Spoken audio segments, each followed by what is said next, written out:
gentlemen, I can't tell you how much pressure I feel because normally Karen does this, and if I don't do it right, it's going to be awful. I'm Jack Siegel. I'm the co-chair of the International Affairs Forum, and we are delighted to see such a good crowd for tonight's event. The speaker tonight, you have a biography of him. Sam Visner is someone I've known for many years. He has a background in many, many areas, in intelligence, in cybersecurity, in information technology.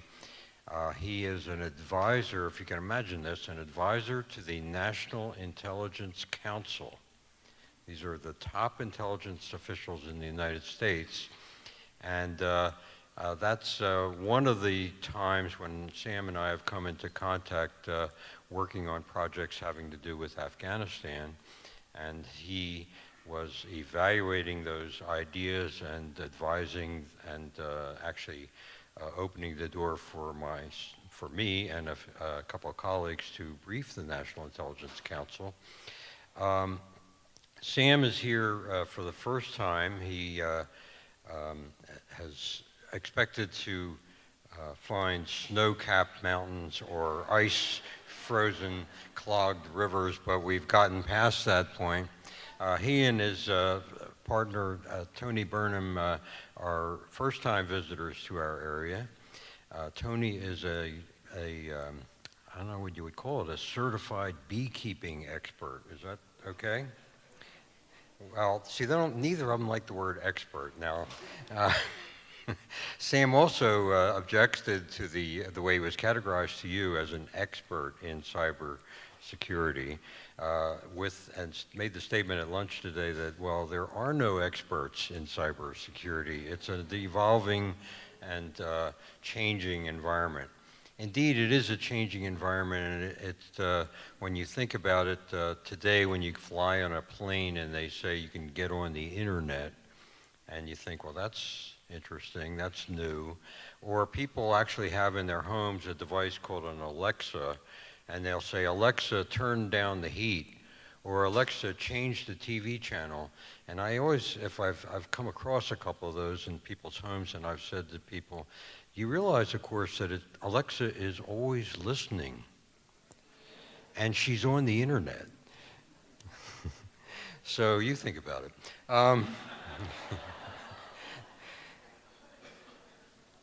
Now, I wanted to be sure not to forget that we have a special event coming in June.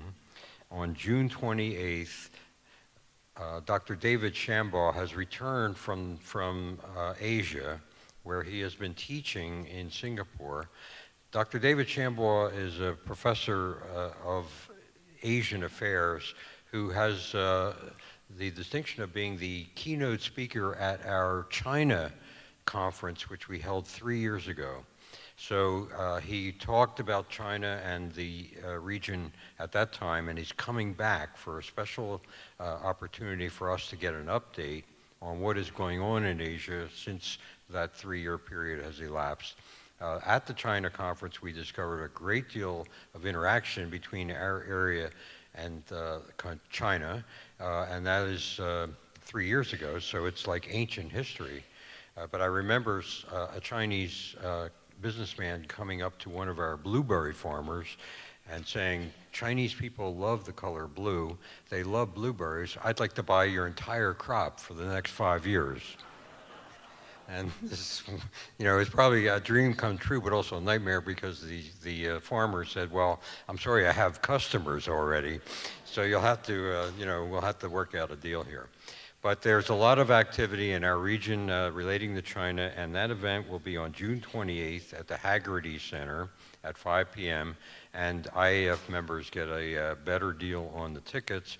And after this event, if you will go to the back, and there'll be people who can sign you up and sell you tickets tonight. Ladies and gentlemen, I think we're in for a very special treat and a very interesting presentation. And so let me invite you in welcoming to the stage Sam Visner.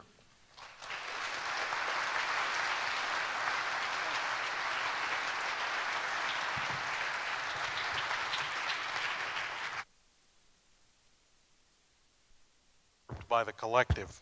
Get the board. Thanks, Jack. And I want to thank Jack and Karen for inviting me and for all of you for spending an evening. I'm keenly aware that it's late in the week. I'm what keeps you from, if you haven't had your dinner or your vodka martini or whatever your beverage of choice might be. So I will try to keep this moving. And I am honored. And by the way, I do think my wife, Tony, is the more famous one, just for the record. And if you want to know about beekeeping in urban America, you should, in fact, ask her and not, and certainly not ask me. I do the FAQ. She's the expert. I want to try and do three things, if I can. And this is not going to be easy in the time that's allotted, particularly in that I'm hoping that we can use some of this time to take questions. But I want to give a little bit of a primer on what is cybersecurity. You hear the term, I'm sure it's flavor of the month, it's flavor of the week, sometimes it's flavor of the hour, given the pace of recent events. And I thought it might be useful for a literate audience to give you a good, an educated layperson's definition of what is cybersecurity. The field is, I think, moving so quickly, and that's why I don't think there are experts, in that there may be people who know what's going on, but the field is so dynamic, it's very difficult to say that this moment in time represents a good forecast, a good trajectory into the future. And some of what's happened is so recent, we don't have a good historical baseline. That's why I don't like to use the word expert. But having said that, after I sort of walk through what is the basics of cybersecurity, I want to talk about the forces that I think are shaping cybersecurity today. And I use the term Stormfront. And I sent out an article that you may or may not have read. And if you haven't read it and you have any trouble sleeping at all tonight, I believe it'll help you out a great deal. And then there are some current issues which are, I think, unavoidable to discuss. And I'll try to allow those to sneak up on our Q&A by doing that. I want to give you, however, a couple of basic concepts when we use the term cybersecurity, what we mean. And a lot of people will talk about it as safeguarding information, making sure that your information is kept secure, nobody gets into your bank account, nobody gets into your medical records, nobody gets into the power grid. There is another point of view that we are beginning to explore, in which people say that cybersecurity is about a place called cyberspace, that cyberspace is distinct, it may have its own culture, it may have its own anthropology. It certainly will have its own life. The failure to recognize that may be a failure that some governments will find fatal during Arab Spring. There are those who believe that a lot of Arab Spring was being organized in cyberspace, and the sclerotic Egyptian government at the time didn't really understand that cyberspace existed. And therefore, we have to look at securing an environment that was very difficult. One thing I would try to tell people, and I don't know that this point comes through clearly, is that people are always going to try and get a very deterministic outlook. How do I know that in cyberspace my bank transaction is absolutely secure? Or how do I know that if our forces are on the battlefield, that their information is secure, or that they absolutely can hack into the enemy and find out what the enemy is doing or subvert the enemy's actions?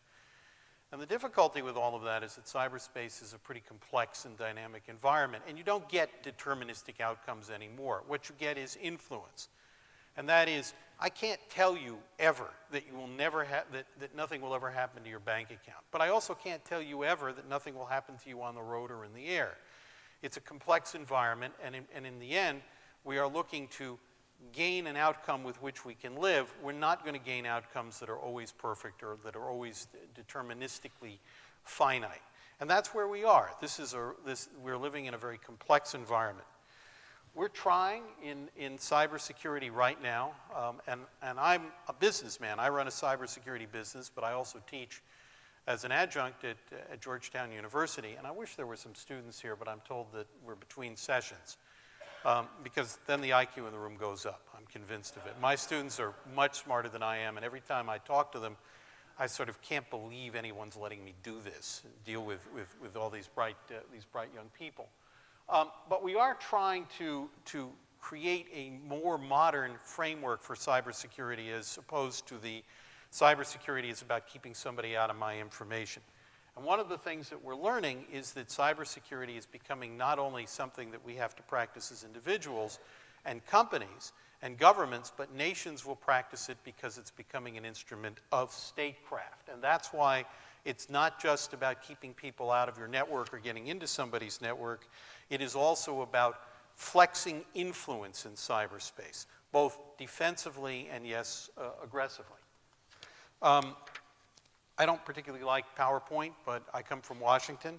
So, you know, we're all trained to be PowerPoint Jedi or PowerPoint Sith Lords, and therefore, you know, and we have to, it's in Washington, you can't get 3 people into the room and not have PowerPoint. We passed a law on it years ago. It's a terrible offense.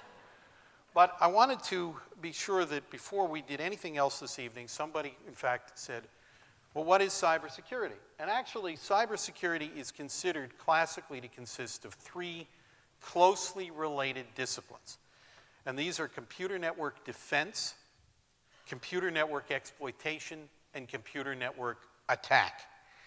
And I want to be clear that you'll see in all of those, computer network exploitation, defense, and attack, that if you're paying close attention, you'll see the 2 words are common to all 3 definitions, and that is computer network. And that's really important because the term computer network is what really causes the creation of what we call cyberspace to exist. So we're going to take a quick detour around the question of cyberspace and talk about what we meant a little bit about cyberspace. And I'm going to skip through some of this because I want to get more into a conversation. But when we use the term computer network, we're talking about something that is relatively new. We're talking about an environment in which we use information technology to unite what we call information in motion with information at rest. And by information in motion, I mean transactional information. Information about, I stick my ATM card in the machine, and my electrons go through. Some mine go to China first, I think, but they come back and money comes out. That's transactional. But it sits over a referential database, which we call information at rest, which mediates the transaction. It debits my account, hopefully my account and no one else's, right? And it keeps a record. And if you are using GPS or Google Maps or Waze, transactional information about where you are is related to more static or referential information, which is that information at rest. And that concept of a modern computer network of information management is embedded in the concept of being able to use transactional information and a whole lot of it at once, you know, over referential information, which keeps the bits and pieces together and makes sure that we have a contextual picture.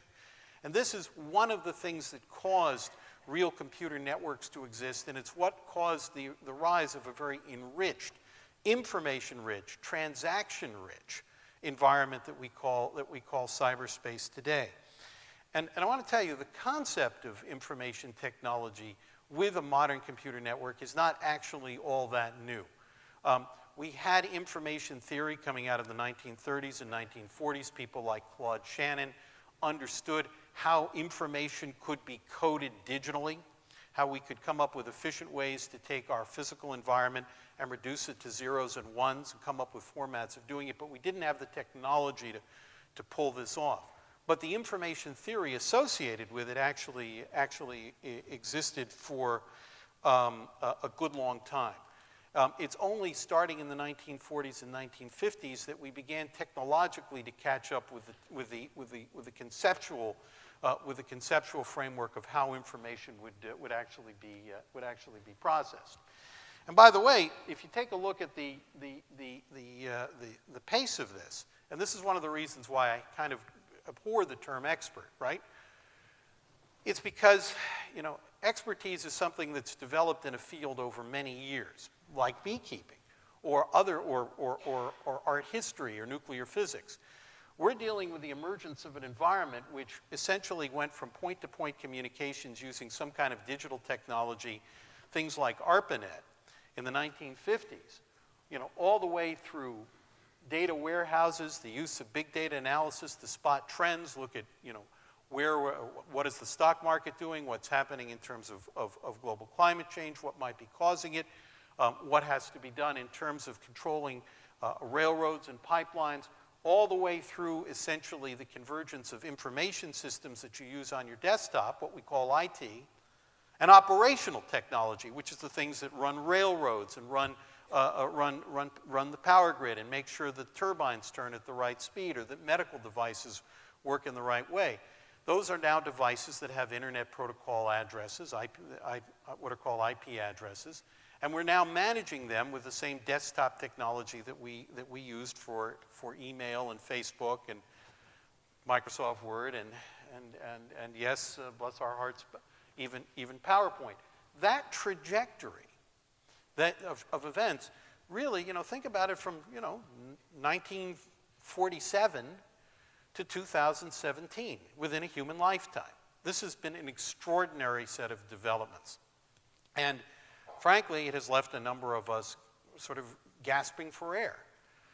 How do we understand its effect on our lives? And how are we going to understand how to secure this environment?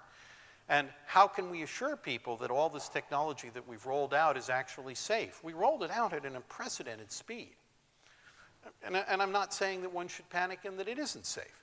But I am also saying that we're trying to deal with a global revolution in which the rise of internet protocol, internet penetration rates were a fraction, even 10 years ago, of what they are today. It's hard today to find somebody in the United States or the industrial world or many countries who doesn't have some access to the internet. 20 years ago, even in the United States, that was a rarity. And that's essentially, a generation of young people. That's how fast this thing has moved.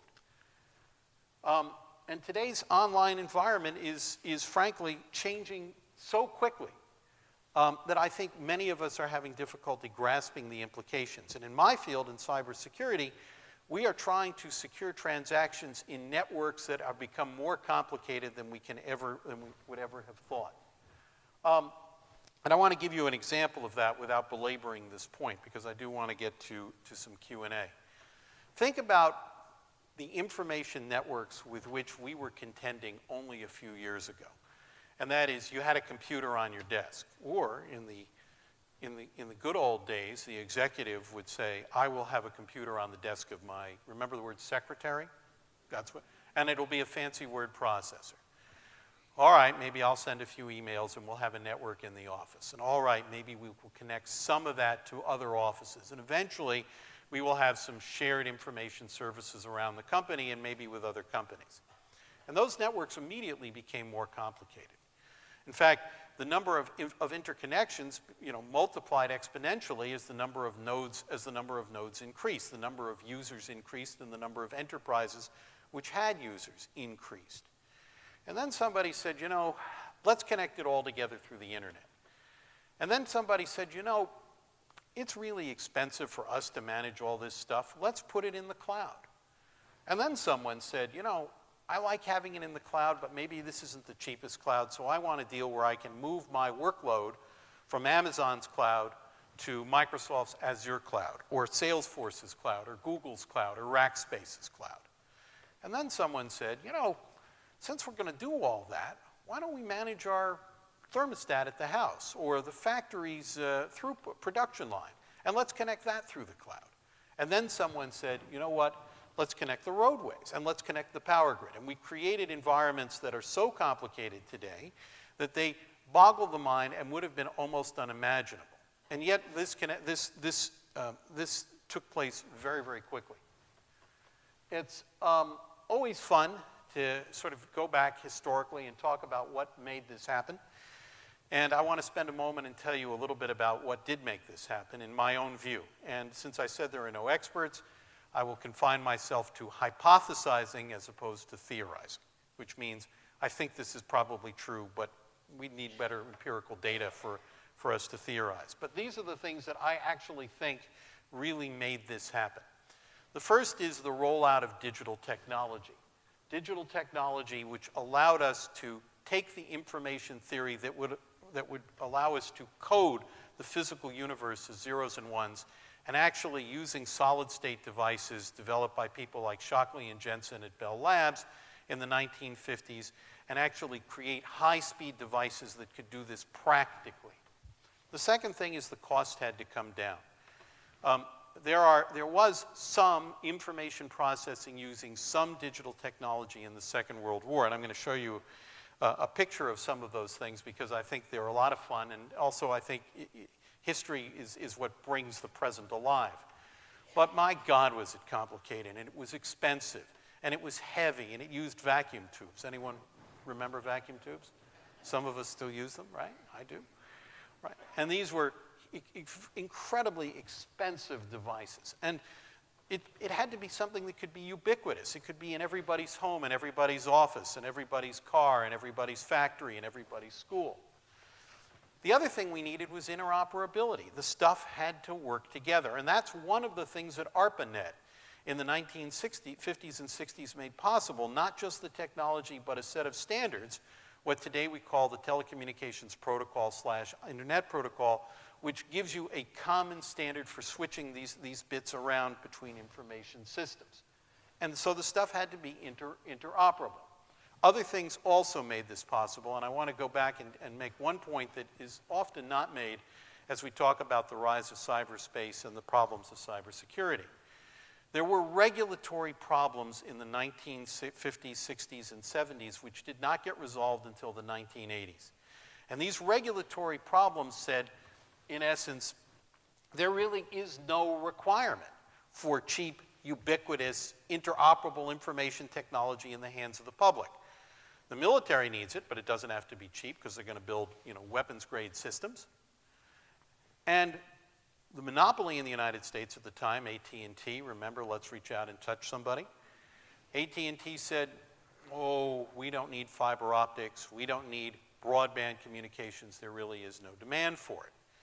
And for those of you who remember the old days of Ma Bell and the big black telephones and AT&T, maybe you even pine away for those days.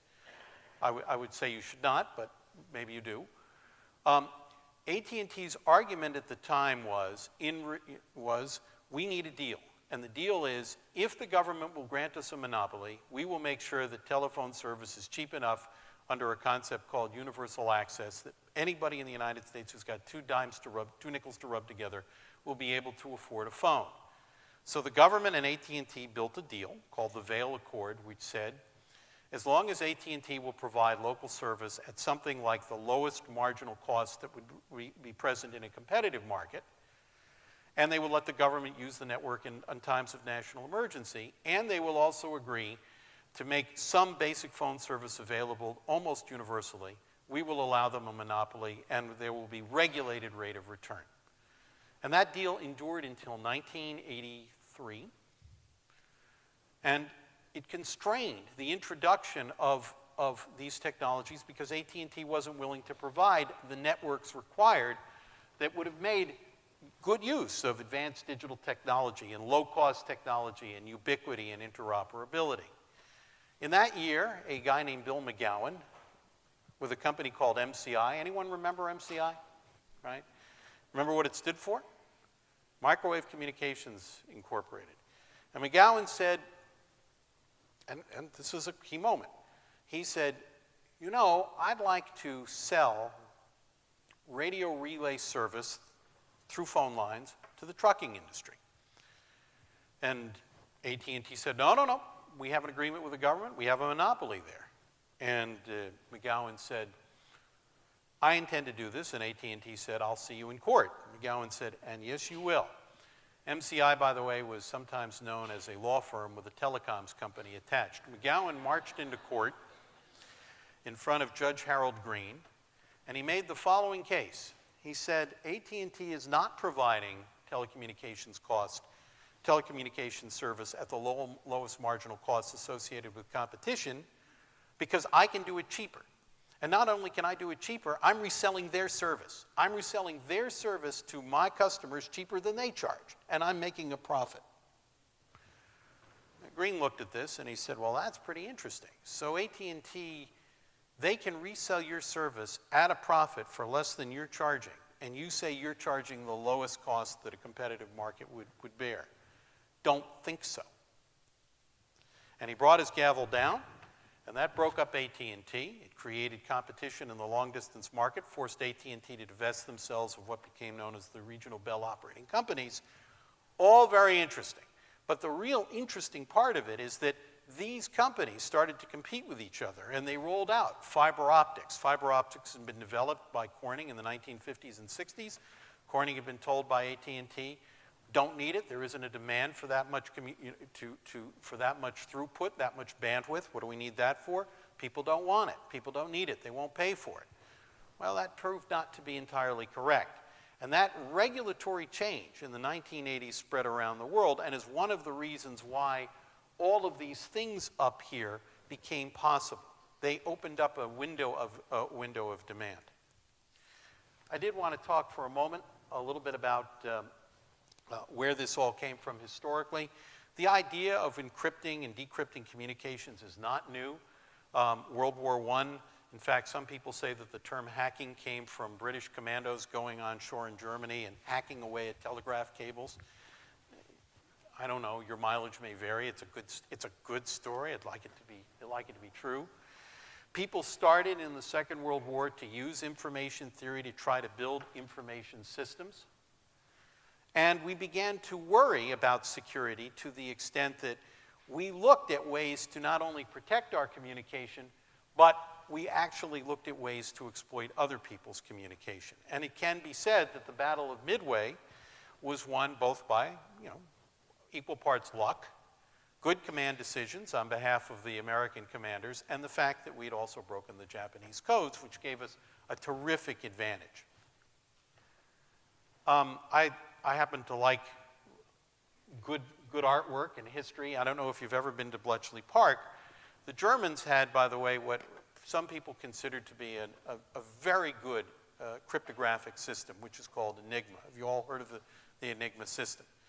And this was a system where each day, before a message would send, it would go through a device which we call the Enigma device. The device had rotors. The rotors would be moved to different positions, and a plug board was also used, and the plugs would be reconnected each day according to a set to a set of tables that were sent out from the German General Staff, from their signals bureau.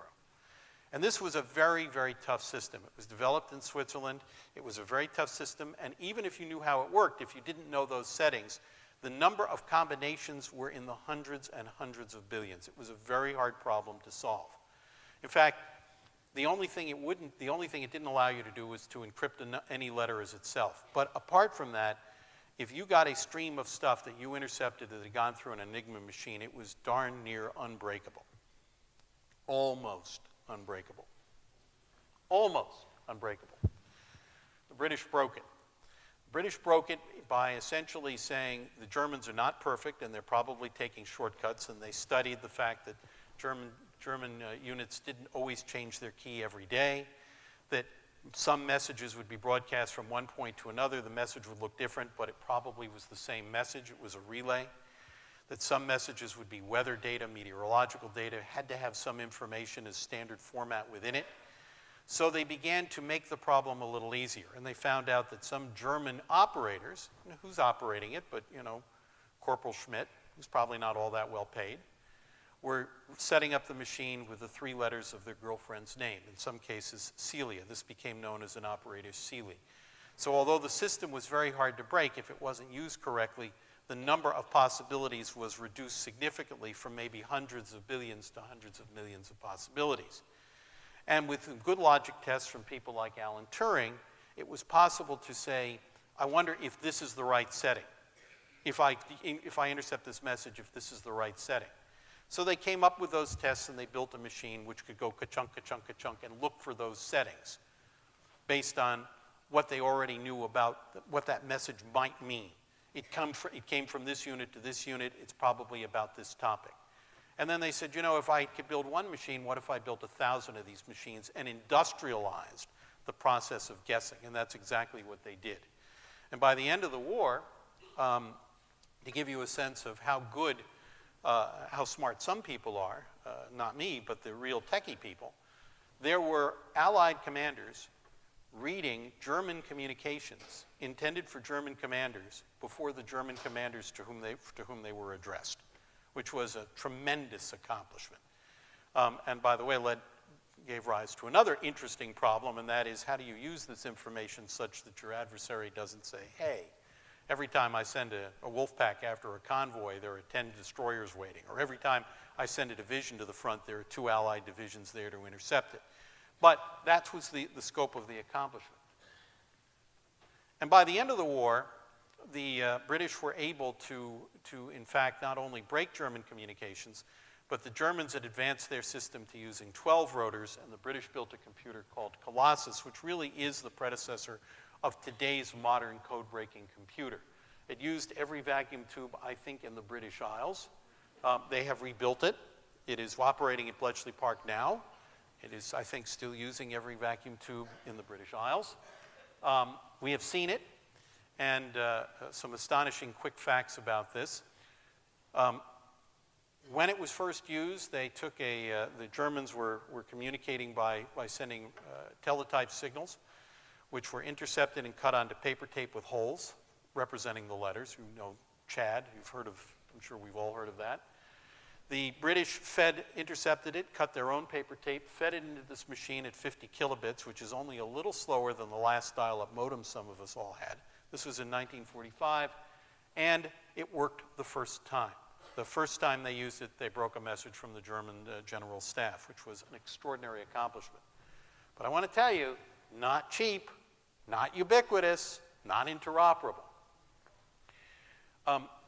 Think about today what we can do to secure communications. In 1945, the Allies decided that they needed a way for President Roosevelt and Winston Churchill to be able to communicate in real time across the Atlantic, setting aside the linguistic problems of communicating between Americans and Brits.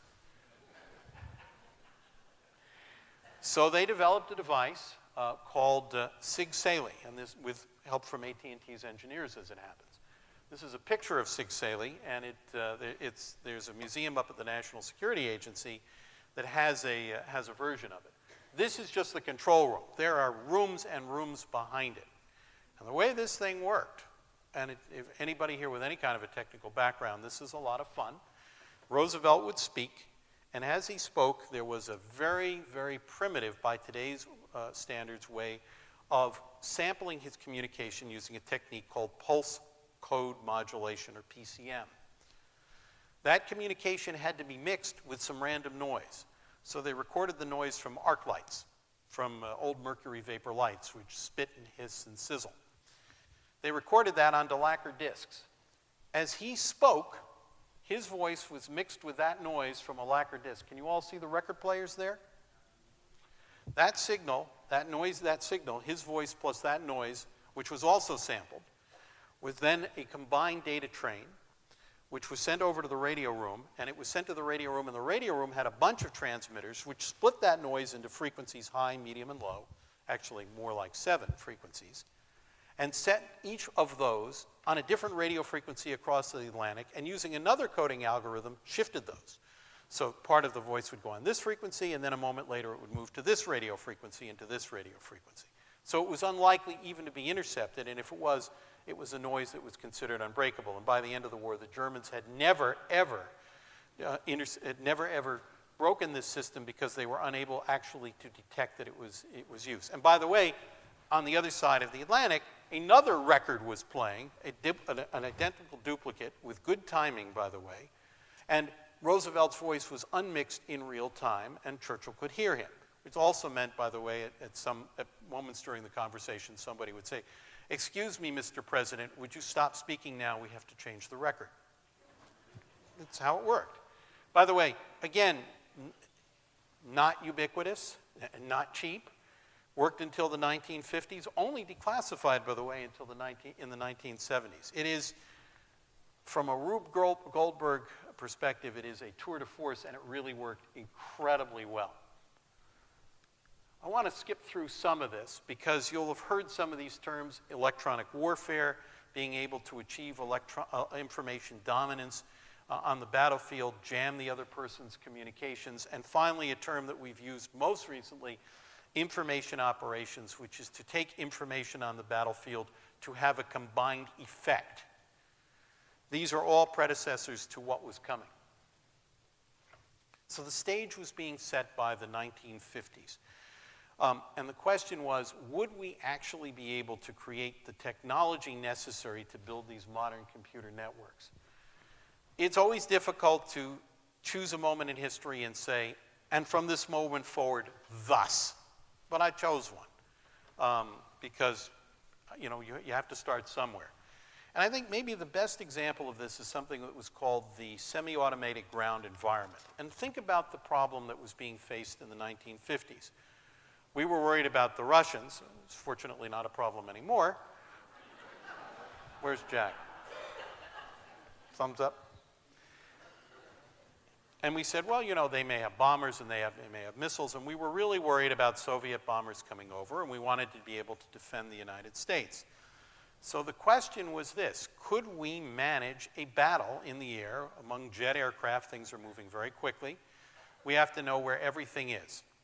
So we have to know where everything, that means the things that are moving around, and we have to know where they are, the is word, which is in essence to say we have to geolocate things. We have to unite information in motion, you know, the fact that this airplane is moving, with information at rest over what they're moving, so that we can coordinate our forces appropriately. And I have to tell you, this was a tremendous thing to do, and it began the march towards technology that was affordable, interoperable, reliable, and that could be ubiquitous enough to be used nationwide. Now, this is not a great graphic, but think about it. Who uses Google Maps or Waze in their car? Who uses GPS to navigate? Good, yeah, right. Kind of looks familiar. Think about a screen. Think about a bunch of operators in an operating center, in this case in an air defense center. And those dots are moving around, and they're moving around on a map, and what's sitting on the map is that referential information. You know, it's monochrome, you know, the graphics are not great, it's not high resolution. You know, the iconography isn't as slick as we've got today, right? You don't have cute little wazers out there and little dragons and little princes and little knights and all of the icons we see. But the concept is precisely the same. The idea of all of this information moving around and all of this information being made referential to a static database. Otherwise, you wouldn't have a picture. You'd have stuff moving, but you wouldn't know where it was. You wouldn't know how to manage it. This really moved quickly. And by the way, starting in this was rolled out in the 1950s. The 1960s, it was a nationwide system. And somebody said, you know, it would really be great if we started using these techniques and protocols to build information systems for other purposes. So we developed what was called TCP/IP. We put it on a thing called the ARPANET, which later became the Internet. 4 whole nodes had been connected by 1969, which is a year, in fact, I remember. Think about 4 nodes. The Internet consisted of 4 nodes in 1969, you know, less than 50 years ago. By 1973, Europe was connected. We're going to correct North Korea at some point, I think, too. And now we had the beginnings of global networks which could unite information at rest with information in motion. I always like to stop and pay homage to an acquaintance of mine, Vint Cerf from Google. As ARPANET was was, as we say, retired, he wrote a little poem. It was the first, and being first was best, but now we lay it down to ever rest. Now pause with me a moment, shed some tears for old lang syne, for love for years and years of faithful service duty done, I weep, lay down thy packet now, O friend, and sleep. And from that moment, we began to transition to the modern information technology that we have today. All right, that was all long-winded, but the point was, cybersecurity is about a world called cyberspace that is inhabited by computer networks. And I wanted to give you a sense of how quickly this emerged. And therefore, the transition from mere communication to computer network is the key event. Remember I said that there were 3 basic techniques that we considered to be core to cybersecurity. One is called computer network defense. That is not only keeping people out of your network so that they can't steal it, but also so that they can't damage it. and that you have a high degree of information assurance. You are confident that the information that you are using is the information that it is supposed to be. And that can be very important, not just for your bank account, but maybe for the disposition of our army, or maybe for understanding or interpreting using big data analytics against clinical trials. So the stakes here are very, very high. When people talk about cybersecurity, they tend to think about computer network defense. But for countries, there are two other terms. And these terms include computer network exploitation. Computer network exploitation is sometimes called spying or espionage. And it is getting into a network surreptitiously, right, so that someone doesn't know you've been there, and taking that information out. Generally, we're looking at the information itself. But what can be equally revealing, and this is something that we've learned as we've debated the questions of privacy in recent years, is maybe not the communication, but the information about the communication. So maybe not the contents of the phone call, but maybe the fact that the call was made and by whom and to whom. And maybe not the contents of the email, but from whom and to whom it was relayed. So this is what we call metadata. This is what describes it. And of course, this leads to one of the great privacy issues of our time. And I'm not a privacy lawyer, but when the Fourth Amendment to the United States Constitution was written, when we talked about people shall be secure against unwarranted search and seizure, it was generally about the contents that people considered to be personal information, personal to them.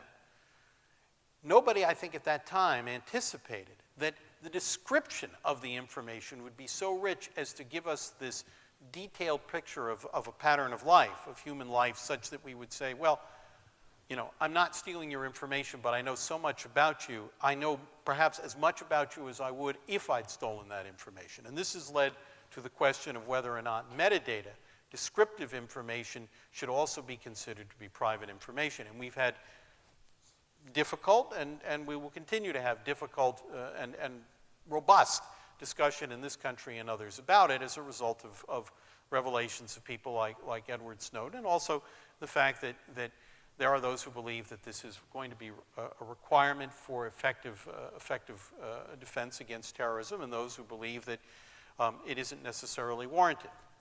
Again, your mileage may vary. This is what we call computer network exploitation, but it is one of the classic components of cybersecurity. The third is computer network attack. And computer network attack is, as some people would say, Mike Hayden, the former director of NSA and CIA, would call it a lesser included offense, right? It's very much like computer network exploitation, but here it is attack. And we tend to think about it as consisting of maybe three categories. One is, I get in there and I just mess up your information. I destroy it, you can't use it, I make it unreliable.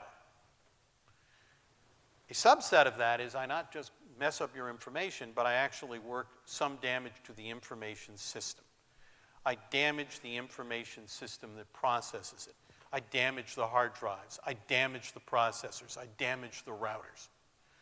So not only have I damaged the information system, but in the case of what we think the Iranians did to Aramco a couple of years ago, actually to damage the computers. The third is to damage infrastructures that depend on those computers, like the blast furnace in a steel plant in Germany, which blew up, probably as a result of a weapons test where somebody wanted to see if they could get into the computer-controlled system. Stuxnet is a classic example of this kind of computer network attack, not only getting into the computer, not only altering the information, but actually causing damage to the physical system that the computers control. In the case of the Stuxnet, the centrifuges that Natanz used to produce highly enriched uranium using highly enriched uranium. So, and this, of course, is one of the great fears that we have today about the Internet of Things as we begin to build greater convergence between classic IT systems and operational technology. And this takes us to present day, because there are changes in what we would call both computer network attack and computer network exploitation. And I want to focus for a moment on what I call computer network influence, because this begins to move us in the direction of where I think we need to be worried. When we conducted computer network exploitation in the past, or when it was conducted against us, it was for very specific purposes. In the intelligence world, these purposes are called requirements. And somebody will say, well, we can't just collect everything. We need a requirement to understand, the Martian missile systems, or, a requirement to understand, to understand Czechoslovakia's deep sea program, or whatever it is. Today, we are seeing the theft of such vast amounts of information. It's not just about intercepting the order to attack at dawn, or intercepting Jack Siegel's bank account so that I can use that information to charge my hotel room. Won't get far, all right? This is about stealing vast amounts of information, and in some cases, mixing it with information that's already available, and maybe mixing it with information that isn't even true, and trying to affect large-scale political, diplomatic, economic, social, maybe even electoral events. This is a very different way. Some people call this weaponized computer network exploitation. I call it computer network influence. Again, this is an emerging term. And again, it's one of the reasons why I worry a lot about the word expert, because if you think about it, the term cybersecurity got into the public vogue starting in about 2006. Then President Bush signed out a policy statement called the Comprehensive National Cybersecurity Initiative, CNCI. And he said, the cybersecurity of the military, of the government, of our defense industrial base, and our critical infrastructure, that cybersecurity is important to the national interest. It isn't just important to General Dynamics. General Dynamics cybersecurity is important to the national interest. Exelon cybersecurity may be important to Exelon, it may be important to the people who buy their electrical power from Exelon, but it's also important to the national interest. As a nation, as a sovereign nation, we need to be able to secure our critical systems, or our national security is in doubt. That was 2006. And that has rolled forward. And in fact, coming out of that, the government began to define sectors of critical infrastructure, the security of which was important to the national interest. And that rolled forward into the Obama administration when they signed out a presidential policy directive and defined 16 sectors. And then there was an executive order which talked about how these 16 sectors would be secured. And you know what wasn't in them? Electoral systems or the media, because it wasn't critical infrastructure. And again, there is a debate. Is the electoral system of the United States or of any other country critical infrastructure? Is our ability to secure it something that is in the national interest? Would our inability to do so undermine our national interest? And oh, by the way, what about not just the electoral system, but the information systems of political parties? And this is a big problem to face, and we don't have a really good answer to it. I also think, let's see if it's here. All right, I told you about 2006, why this was important. I'm going to skip over organization, but I will get into those sectors of critical infrastructure. And no, you're not going to see electoral systems up there. But these are the information systems on which the national interest depends, according to Presidential Policy Directive 21.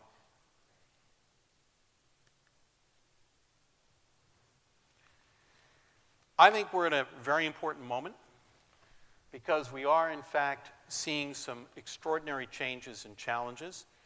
These things are not frightening, but they're concerning. And I want to tell you what I think is right now shaping the environment, and leave some time for Q&A. First, I think the value of information is becoming more than it has ever been. In the 1980s, Michael Porter of Harvard University, and then started his own consulting company called Monitor, developed a term that we call information intensity. Porter is a brilliant man, and Porter said you can measure any enterprise by how dependent it is on information. Either it produces information, like Bloomberg or Wells Fargo Bank, or it uses information to coordinate its entire supply chain, like Boeing. And therefore, the extent to which an enterprise that relies on information or produces information means that its value is tied to the value of its information. Today, I would say that we're seeing two other components of information intensity, which may, in some cases, even dwarf the importance of information intensity in the 1980s. First, I would say that we are seeing products that are built around information technology. The Dreamliner is essentially, as somebody called it, it's a computer with a couple of wings attached and some engines, where everything on that plane is essentially from the passenger entertainment system, which maybe will make you forget the food they just served you, to, assuming they served you anything, right? All the way up through the avionics, through the system that allows them to predict which parts will fail and how many spares they're going to need at the next support depot. All of that essentially is information technology, optimizing every aspect of that plane's performance and that plane's behavior, including how the plane is maintained and routed.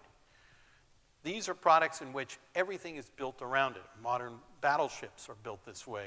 Modern submarines are built this way. A plane like the F-35 is built this way. And frankly, the power grid is going to be built this way. And these things, this means that the value of information is going to be greater than it ever was. The other thing that's happened is the rise of big data. Big data analytics means that a fact in itself may be valuable. 10 facts may be 10 times as valuable, but using big data analytics to extrapolate meaning from it, which can be used to improve the quality of clinical trials, or which can be used to change the disposition of satellites studying climate change, or which can be used to predict crop yields, means that that information becomes far more valuable than it ever was. The active analysis and the analytic tools amplify significantly the value that we're seeing. And by the way, in the hands of our adversaries, if they can steal a lot of information and subject it to big data analysis, they can learn things about us that we may not have thought of ourselves. So the value of information is changing. The next thing I would say is that the information infrastructures are changing. Remember, I talked about that trajectory from an individual computer. Now we have computers which are in metropolitan area networks. Every device is a convergence device. Your phone will stream video. It will do bank transactions. All of these devices are connected to the cloud, and increasingly more critical infrastructure like the grid is going to be connected through the cloud. General Electric's Predix platform is designed to manage industrial systems and do industrial level analysis of the behavior of those systems from a cloud-based platform. That's powerful stuff. C3 IoT, which has been advertising on National Public Radio. I don't know if any of you have picked up their ads. They're one of the not ads, support. They don't call them ads. But they also do analytics based on, in the cloud, for control of industrial control systems, including infrastructure. And those infrastructures are not only going to become more complicated, but think about a future which is coming in which, say, 10% of the cars on the road are electric. Let's decide for a moment that those 10% are also self-driving. We will have an infrastructure that mediates road surface transportation resources with electrical resources. When you decide to take the car out will depend to a certain extent on when you charged it, which will depend on when the rates were lowest, and also when you take it out might depend on when the roads are going to be less congested, and if you're running an errand that isn't time sensitive, it will be programmed with regard both to the availability of electricity and to the availability of road surface capacity. So we're seeing that. The next thing that I would say that's really changing is the threat itself. And the threat itself is such that we are seeing a change from threats that are not just technologically sophisticated. And you'll hear terms like polymorphic. Translation into English, it changes its appearance and behavior inside of the network. Or zero-day. Translation into English, we haven't seen it before, so the first time you see it is patient zero, so it's zero-day. So a lot of things like Stuxnet was very sophisticated, and it had a bunch of things that had never been used before. It had 4 or 5, according to the press, zero-day components to it. But that's not the part that worries me as much. The part that worries me as much is the operational sophistication. Cyber exploits and attacks are being used by nation-state actors and cyber criminals who have the requirements, the resources, concept of operations, the doctrine, the discipline, and persistence to operate as if they were operating on a sustained military or intelligence target. And this means that a company like Boeing or General Dynamics or a company like Pfizer will be treated by an adversary as a formal intelligence target and subjected not just to the technology, but to the operational tradecraft of smart, disciplined people. When we use the term in cybersecurity, advanced persistent threat, or APT, has anyone heard the term APT? You may have. And in fact, the group out of China that is considered to be very sophisticated, that's part of the Chinese military, APT-28, that term, advanced persistent threat, means that the threat is advanced technologically, but it's persistent. It's persistent operationally. I dealt with a case a few years ago in which a chemical company, whose name I won't give you because you'd recognize it, found that they had been subject to a set of computer network exploits that had been undetected for some 9 years. And that meant, and by the way, the fact that it was detected and the fact that we worked hard to eradicate it should not presume, no one should presume from that anybody, that the people said, well, all right, I guess we don't want to deal with them anymore. They're not valuable. Of course they're valuable. If they were valuable enough to work for 9 years, we shouldn't for a moment think that anybody would stop trying to find a way in. And it was not just technologically advanced, but it was, they had done reconnaissance, which means that they knew a lot about the network. In fact, they knew more about that company's network than the company did themselves, because the company had bought other companies, and when you absorb other companies and you absorb their networks, if you haven't done good network discovery, you may not understand that network all that well. And you may be buying, if there are insider threats, you may have purchased their insider threats in bad actors. So they had done reconnaissance, and they had built exploits which were aligned specifically to the commercial defenses that company was using. So it wasn't just technologically advanced. They had equipped themselves with what we call exquisite intelligence. Next, I think we are going to continue a robust debate about the tension that will exist between good cybersecurity, where we have to understand the behavior of networks right down to individual systems and computers and what we call endpoints, and the fact that to achieve that level of visibility, people will be made uncomfortable because Aunt Maggie's shopping list will somehow get into the hands of the Director of National Intelligence. And that, by the way, is a significant enough concern that the Cyber Information Sharing Act and the Cyber Information Sharing and Protection Act were not passed and were held up for some 3 or 4 years before an effective compromise was achieved that allowed the White House to say, we will not veto this bill, but that intelligence doesn't go to the intelligence community, which does the threat analysis and integration for the government, but it goes first through the Department of Homeland Security, who will make sure that Aunt Maggie's shopping list is anonymized and that Aunt Maggie is not compromised. And by the way, no matter what we do, there will always be the inadvertent collection of data from Americans in support of cybersecurity. And it's not an easy problem, and it's not done intentionally, but it remains a difficult problem. Lastly, and I'd say that this is maybe the most interesting part for me, when I take off my business hat and put on my academic hat, there are 2 ways we look at cyberspace at the meta level. And I'm going to stop with this comment and try to switch over to your questions if you have some. And that is, we in the United States and in the Western democracies tend to look at cybersecurity principally as, we look at cyberspace as a global commons. And we practice cybersecurity in the global commons. We may fight in cyberspace. We may try to achieve weapons effects in cyberspace. And we don't always do that. Sometimes it's easier just to blow something up. We may try to preserve an electoral system in cyberspace, but we don't draw borders around cyberspace. We don't. We don't say cyberspace is sovereign territory. The closest we've come is in the Tallinn Manual, which is an effort by NATO to codify the laws of war as they relate to cyberspace and say that if you are attacking cyber assets like a data center, in physical space, there are things you have to do to protect civilians, not to cause undue damage. But we have never, but that is a cyber asset in sovereign physical space. And that's been our point of view. And it's a very good point of view if we are trying to preserve and to promote the values of intellectual freedom, if we're trying to ensure that dissident movements have sufficient privacy to operate in cyberspace, if we're trying to promote the concepts of liberal, small l, liberal, small d democracy around the world. By the way, values to which I subscribe very strongly. That is, broadly speaking, how we view cyberspace, and we try to secure cyberspace principally in defense of those values and in defense of our national security. That is not the only way one can look at cyberspace.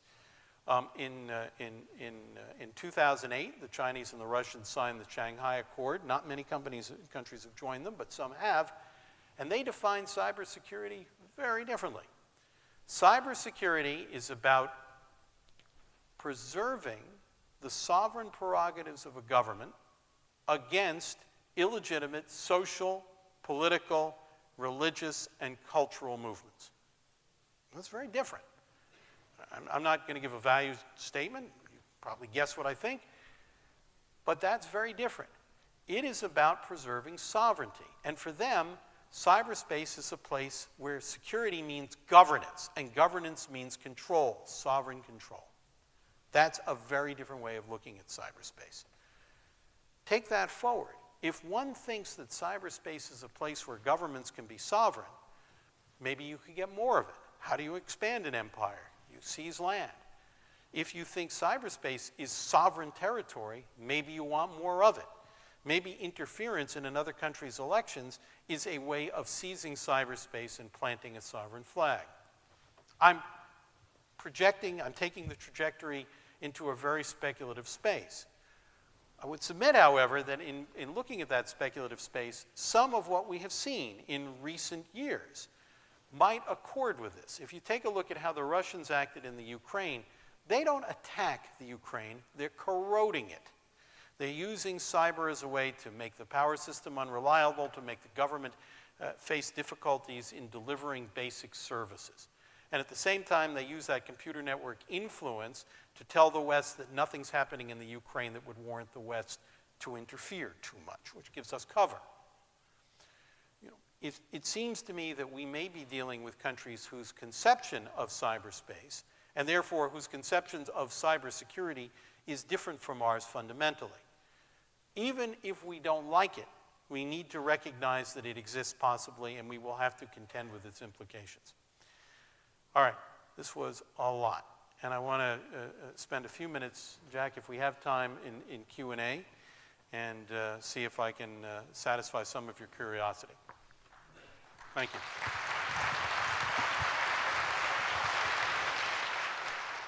Oh, thank you, and thank you for coming here, and thank you for beginning your talk by paying homage to one of Northern Michigan's native sons. Claude Shannon was born in Petoskey and raised in Gaylord. Here. My question is, we not so long ago heard Comey, then director of the FBI, saying that it was important that the government, with legal protections, should be able to access any information that we might have. And we heard our industry leaders saying that there is no such thing as allowing a government to access information without allowing nefarious characters to access that information. So people such as Apple found themselves in direct opposition to Director Comey and others in government, both clearly acting in, I think, patriotic ways. But I'd like to hear your comment on where you stand on that. Okay, thank you. First, I want to thank you for giving me a softball question. Appreciate that very much. This is a hard question, and I don't have a perfectly good answer. I'm sorry to let you down. I'm going to tell you a little bit about how I think about it, because I tended to talk a few weeks ago where then Director Comey was the speaker. And he made an interesting point. And in essence, he said, look, first, I want to be clear. There is no absolute right to privacy in the U.S. Constitution, but there are strong protections to our liberties embodied in the Fourth Amendment, which I think remains a powerful pillar of our society, and it should. Comey made a point, and I think it's a very useful one to consider. You can be required to open your bank vault. You can be required, if somebody has a warrant and says, we have reason to believe there's information in your house, in your factory, in your safe deposit box, and there is a compelling need to get it.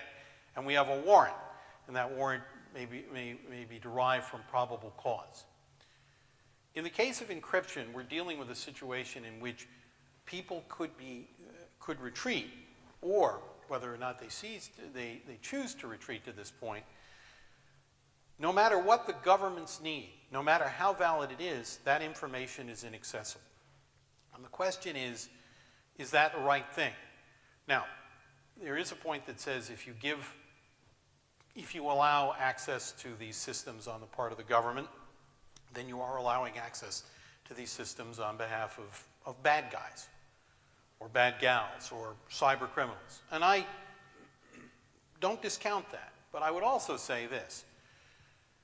The fact that we can get into a safe deposit box also means that safe deposit boxes may be accessible to sophisticated criminals.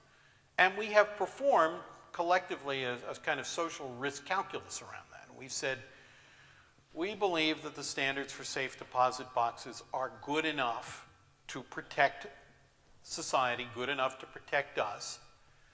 And yet we understand that law enforcement can get in if they have to, and that may mean that, yes, that there is some risk that criminals will get in. But on balance, the calculus is that society is better served.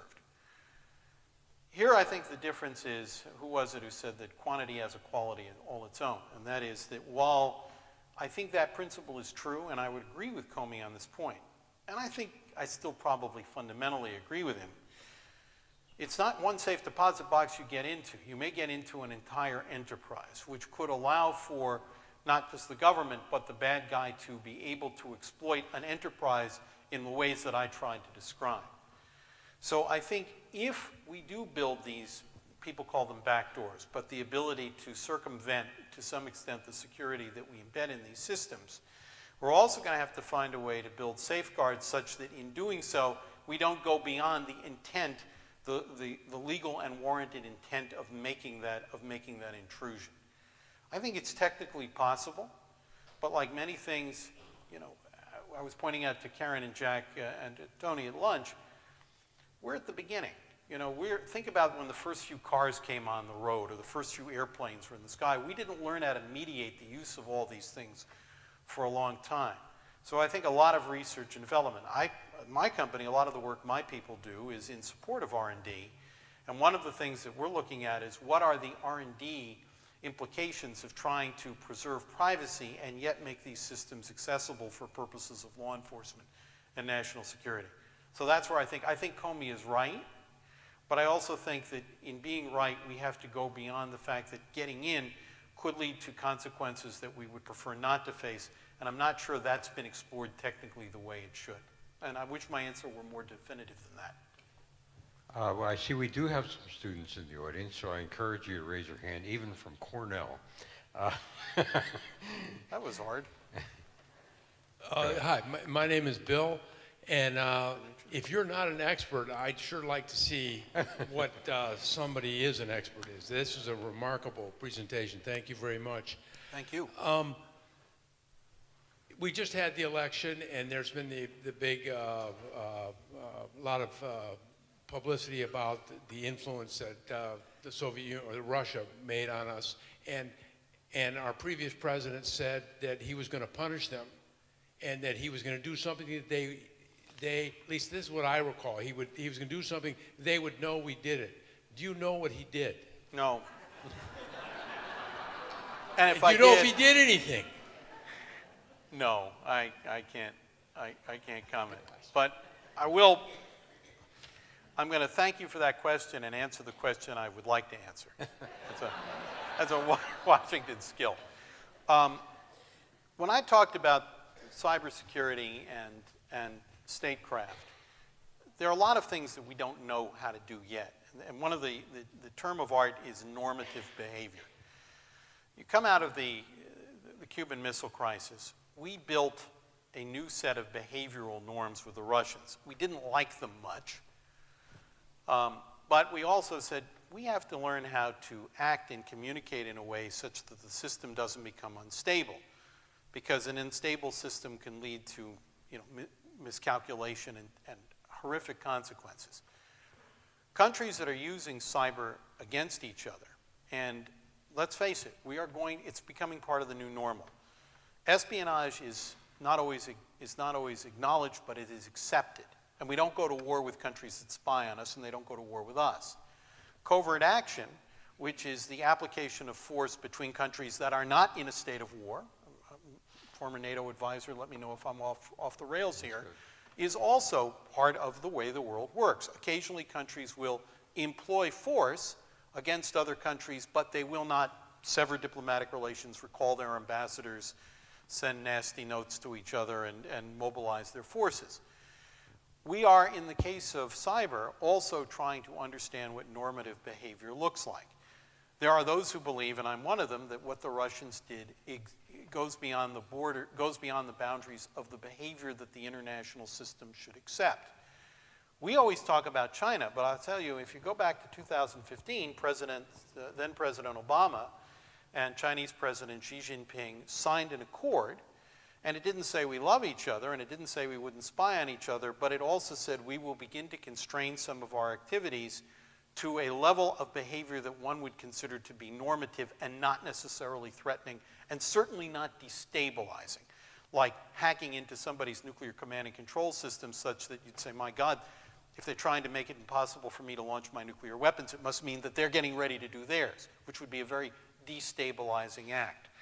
So even as people try to retaliate, and I went through, I had a group of students at Georgetown compete in a competition recently at American University, and as you try to do it, one of the things you want to do is to constrain your behavior to things that are not going to lead to consequences that go beyond your ability to manage. And the scenario that my students had to work was interesting. Any students here? Phase one of the scenario was a hack against JP Morgan Chase. So, this is fictitious. And JP Morgan Chase then chartered a company to hack back against the hackers in China. Attribution wasn't perfect, however, and it turned out that the hackers were not the Chinese government. And it turned out that in the hackback, which affected the hackers, it also affected the industrial control systems controlling medical devices made in the United States but used by Chinese patients, and killed some in the scenario, which the Chinese didn't like. They felt that their citizens had been attacked by people operating, if not with the authority of the government of the United States, at least with their protection. And that's a case in which one would say that the norms of behavior and the boundaries of normative behavior are not well elaborated. So, now, again, I can't tell you what happened because I actually don't know.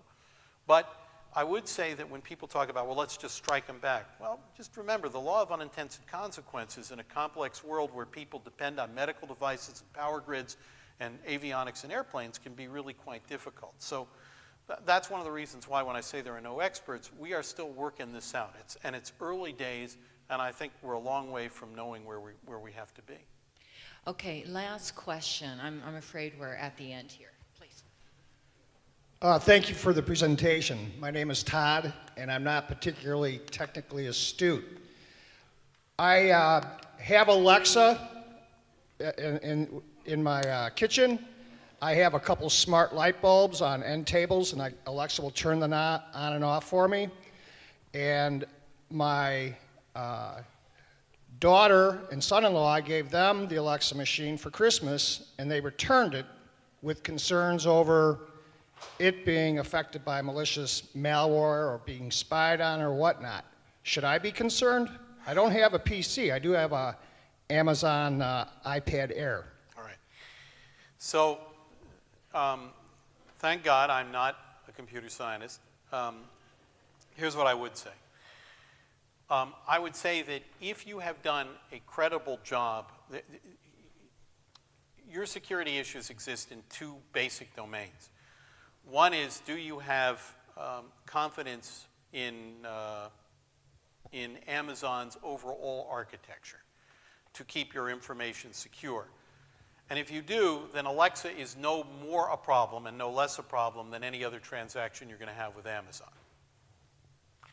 And frankly, most of us find Amazon sufficiently convenient that we do that quick mental calculus about risk and say, could my transaction be compromised? Yeah, but it probably won't be, and I need that stuff. Now, the other issue is, have you done a good job about securing your house?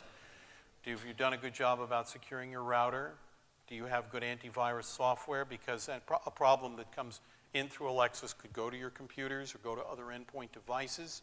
Do you change your passwords? Are you using dual-factor authentication in general if you sign into Gmail or sign into Yahoo? So I would say that the next question is, you ought to be sure that the security of your own network is up to spec, which is something that you can probably do, or if you can't, the local 12-year-old will help you out. But I would say that the concerns, the third concern about Alexa is certainly collecting a lot of behavioral information about you. And they use that, and Google and Amazon uses that as part of their big data analytics program to understand you and others and make business decisions, which are good for them. And hopefully good for you too, because they are trying to optimize ways that give you value and you recognize that you're getting the value and spend more money. Be sure that you understand the implications of the consent that you're giving them. That's all I would say. People get very concerned about, the government is collecting this and the government is collecting that. But there are some protections. There is consent. There is the Fourth Amendment. There are constitutional protections. You don't have those protections from Google or Amazon or Microsoft. What you have is their end user license. And you have to, I think, spend a little bit of mental energy understanding the use to which they'll put that information. They are monetizing that information. They don't make a secret of it. There's no reason for them to make a secret of it. And it isn't necessarily bad, but it's true, and it's worth understanding. And I think with that, I think we should probably have to come to an end. Thank you. Thank you.